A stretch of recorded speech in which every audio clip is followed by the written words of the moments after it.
जब तक तोड़ेंगे नहीं तब तक छोड़ेंगे नहीं, चाहे अखिलेश हो या सपा सांसद सुमन या फिर क्यों ना सपा का कोई कार्यकर्ता।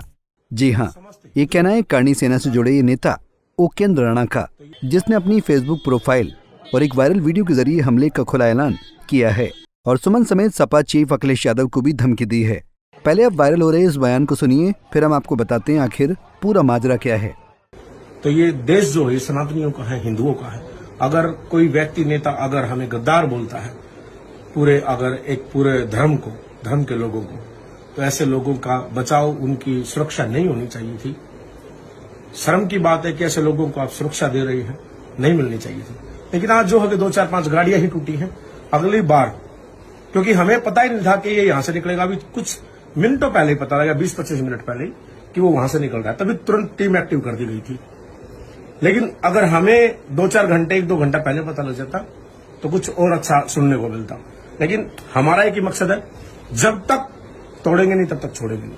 वो चाहे अखिलेश हो, चाहे सुमन हो या सपा पार्टी का कोई पदाधिकारी, कोई नेता हो, जो भी हमारी रडार पर आएगा उसको बख्शा नहीं जाएगा। जब तक घुटने नहीं टेक लेती सपा, धरती में घुटने नहीं टिकवा देंगे तब तक नहीं मानेंगे। सपा सफा।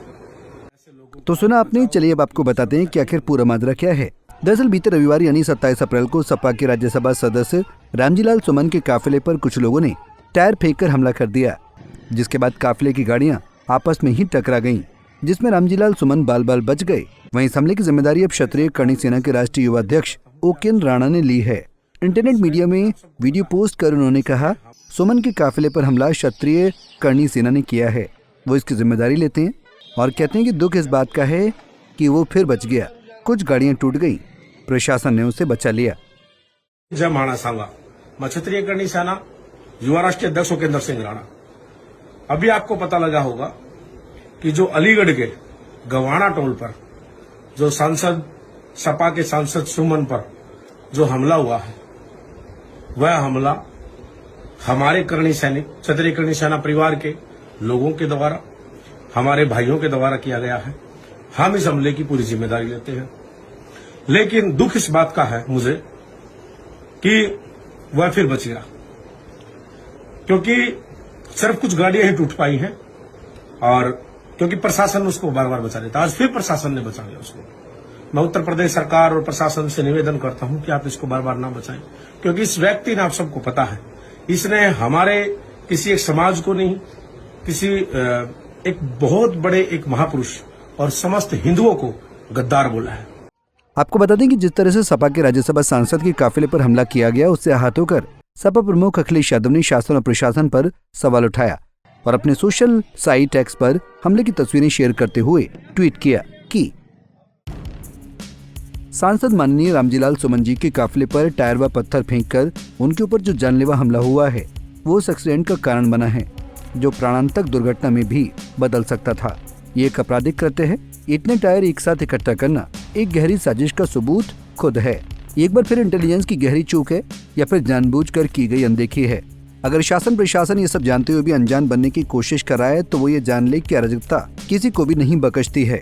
एक दिन भाजपाई और उनके संगी साथी भी ऐसे हिंसक तत्वों का शिकार होंगे। देश में एक सांसद के ऊपर हुए जानलेवा हमले का संज्ञान लेने वाला कोई है या फिर पीडीए का सांसद होने के कारण वर्चस्ववादियों की सरकार शर्मनाक चुप्पी साधकर भूमिगत हो जाएगी। अब क्या बुलडोजर का दम बेदम हो गया है या उत्तर प्रदेश की सरकार ने अराजकता के आगे समर्पण कर दिया है या फिर ये सब उत्तर प्रदेश सरकार की रजामंदी से हो रहा है? घोर घोर घोर निंदनीय। पीडीए कहे आज का नहीं चाहिए भाजपा। दरअसल रामजी सुमन ने 21 मार्च को राज्यसभा में एक बयान के दौरान राणा सांगा को गद्दार कह दिया था, जिससे क्षत्रिय समाज और करणी सेना में आक्रोश फैल गया।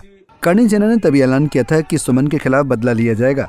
पहले भी करणी सेना के कार्यकर्ता आगरा में सुमन के घर पर तोड़फोड़ कर चुके हैं। Bureau report, Punjab Kesari TV.